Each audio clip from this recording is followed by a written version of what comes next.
So as many of you don't know who the hell I am. Well, I'm a filthy casual sitting at 950 light on my main with no good gear for my Titan or Hunter in a meta where the soft cap is light level 1000. So why does that matter? And why does my opinion matter?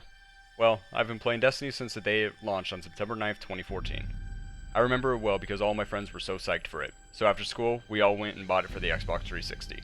We had fun for the first day, but after that I realized that everyone else wanted to play something else. At the time, GTA 5 or Black Ops 2. They wouldn't touch Destiny with a 10-foot pole. I, however, stuck through it because I genuinely enjoyed the looter-shooter aspect, even if I didn't fully grasp the concept. Eventually, I learned about the Vault of Glass. This was hands down the best time I've had in a multiplayer game to date. Even if it wasn't an LFG group, it made me always want to raid. Enter the Dark Below. LFG became more brutal to use, with strict level requirements and completions to even join a group doing Crota's End. My first completion came from a group of randoms I met doing Vault of Glass, and it did not have the same effect as Fog did when I first completed that. So, I abandoned LFG altogether, in place of becoming a fully solo player. I was one of the few that could complete Crota's End solo, on both regular and hard mode. I geared up a full set of armor numerous times over, and loved every second of it. I perfected a strategy on all three characters, and at that point, I was the definition of a Destiny enthusiast.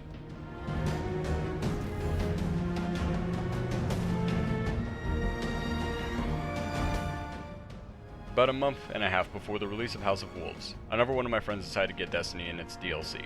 I know they call them expansions, but in reality, DLC. I took him through Crota's End, and then he introduced me to his other friend group, the Lax Bros. I finally had a true raid group that I was the head of. I was the sweatiest player there, always the first to max, so enter the House of Wolves.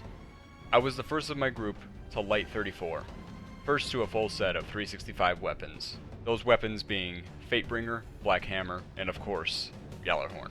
I was the first to get a flawless card, in the then new Trials of Osiris. I have multiple memorable moments of me coming in the clutch to secure our final wins. This is when I was at the peak of my Destiny tryhard. So why does it matter? Year 1 of Destiny 1 will always be my favorite time in Destiny's history, and unfortunately, that will never be recreated.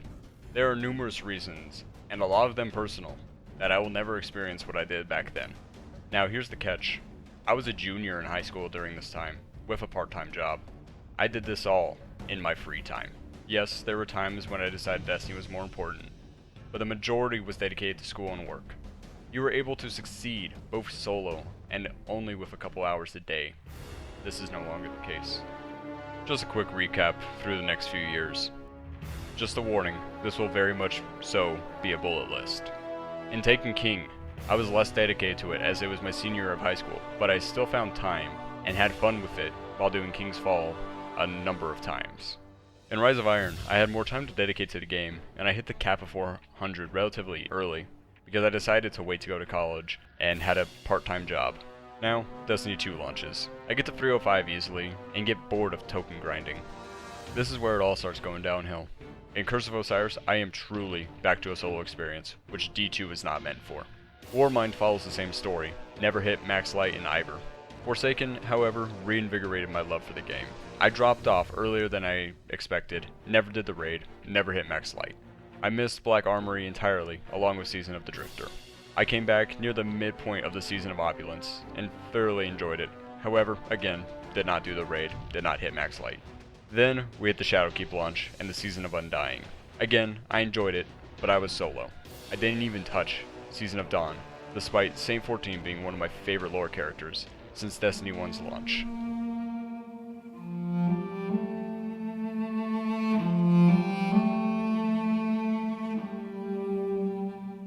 Speed up to now, Season of the Worthy. I've barely played, but I'm already done playing for the season, and maybe forever. Here's why. Like I mentioned earlier, I will never have the same experience as Year 1 of Destiny 1. I'm very much so a solo player. Maybe play with one other person for any game. My genre of choice now is single player RPG, which Destiny was for a while in Year 1. Kind of a pseudo RPG, so to speak.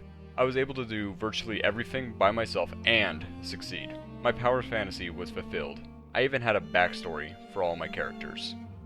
I was immersed. Destiny 2 has lacked that for the majority of its release.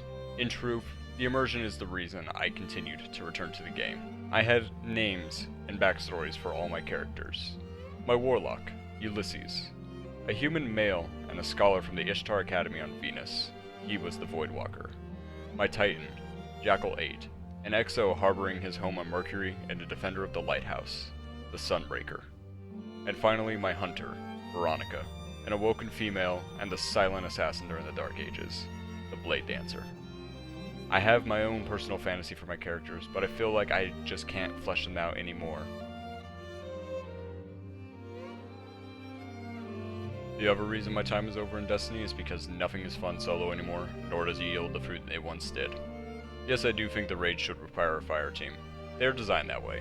I do miss the solo runs of Crota and Axis, but they aren't the only things that were fun solo. Nightfalls were amazing, especially in Year 1 and the Age of Triumph. The gains from these activities felt like they mattered. 400 light, that was the highest at the end of Destiny 1. Now we're at 1000. The worst part of Shadowkeep, in my opinion, was raising all the gear the Season of Opulence's max 750 light. Now that is the lowest legendary and exotic gear can be. Rebalance the light. There is no point to it being so high when we deal with a 250 light difference between min and max. Side note, I know green, white gear, and masks can get you lower, around 550-ish. Finally, after leveling to max, there is too much to do, and none of it matters. Garden of Salvation, the season activity, Master Nightfalls, and the Master Nightmare hunts, that's about it. That's what will increase your power to 1010 eventually. In my opinion, everything becomes too repetitive of a grind. I used to love it, but either something changed in the game or in my mind. It's hard to believe that it's my mind, because I have no problem grinding out things in Pokemon. I mean, here's me getting a shiny Eevee after 575 encounters. It took weeks, but I felt accomplished, and I enjoyed hunting for that shiny. I haven't had a feeling like that in Destiny for a long time.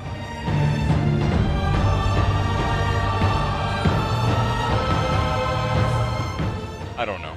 I love this franchise. I love this game, but it's my time to bow out. A lot of people like me are doing the same.